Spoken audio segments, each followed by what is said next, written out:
Welcome to the Veterinary Wound Library, our dedicated platform for wound management, education, and product expertise for veterinary professionals.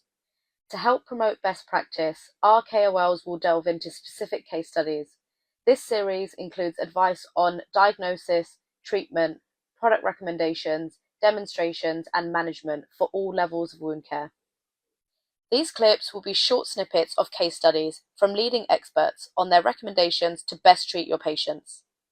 We have a very special guest with us today, Dr. David Charles, an experienced livestock veterinary surgeon specializing in sheep health. He has recently been nominated as a finalist for the BVA Young Vet of the Year award. Today, David will be exploring an ovine wound, which he recently treated.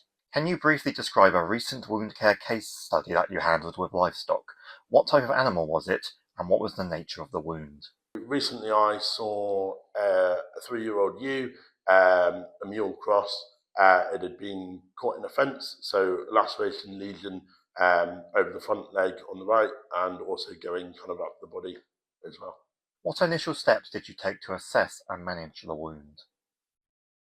Obviously for small ruminants, doing that distant observation first, and then that major body systems assessment, so actually not focusing on the wound straight away, but assessing any signs of shock was the most important part, and then isolating the animal, and then when we were confident that there weren't severe shock or risk of kind of hypovolemia, then moving on to assess the wound.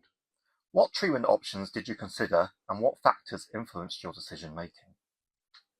For me, always the first thing is quality of life and a welfare assessment, so assessing the severity of the wound.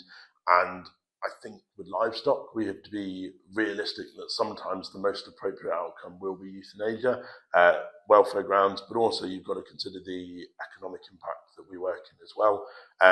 In this situation, it was actually for a smallholder client, so the economic considerations are different. The welfare considerations still very much there. So first steps obviously to clip the site to get a better inspection, and then to assess for any kind of deeper pockets or anything that we couldn't see initially.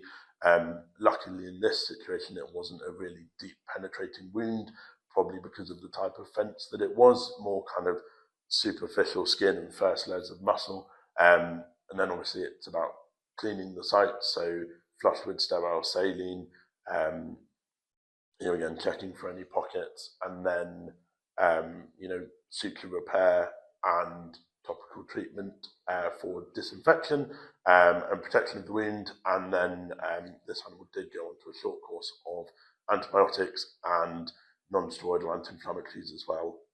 Even though they're not licensed for small ruminants, it's really important from a welfare point of view, and we can justify that using the cascade and the withdrawal limits appropriately.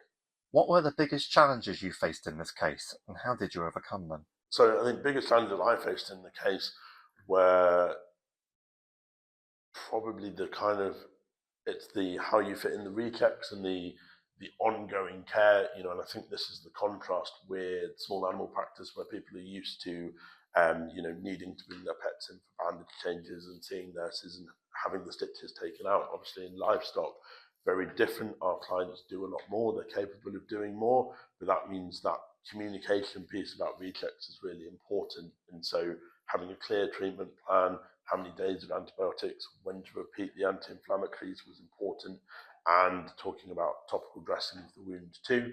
And the thing that I do it with traumatic wounds, but also even with surgical wounds after I've done a cesarean or something, is now that everybody has a mobile phone, I'm a big fan of having that regular text contact with the client afterwards, and take a picture on day 0, and then the clients can text you pictures, and you can assess very quickly how they've changed without necessarily racking up a huge visit or re-exam bill, but you know when you need to go or when you need to give advice and if something's not working.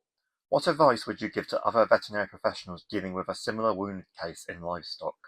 Advice for other vets dealing with similar cases, it whatever species really, but obviously with livestock as the example, it's always that remembering the basic principles of doing the whole major body systems assessment and not just diving into the traumatic wound, which obviously we're all tempted to do, and that's what the owner's focus is. But signs of shock and treating shock are always going to clinically need to be done first, and having that's important. And I think for the livestock side, obviously it's about that communication piece, being mindful that the revisits might be different to small or equine.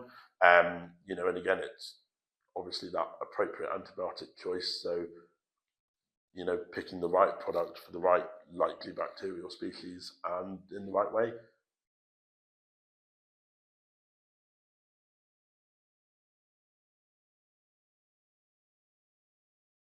Thank you all for watching. Keep an eye on the Vet Wound Library website and sign up to our newsletter for exciting updates. We are now open for submissions. Have you treated a wound? Do you want to help educate your peers? Submit your case study now and build your profile within the veterinary community.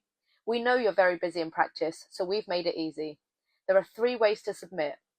Fill out the form on our website, or contact our editor for a short phone interview or an in-person video interview filmed by our production team. We look forward to hearing from you. Get in touch with our editor today.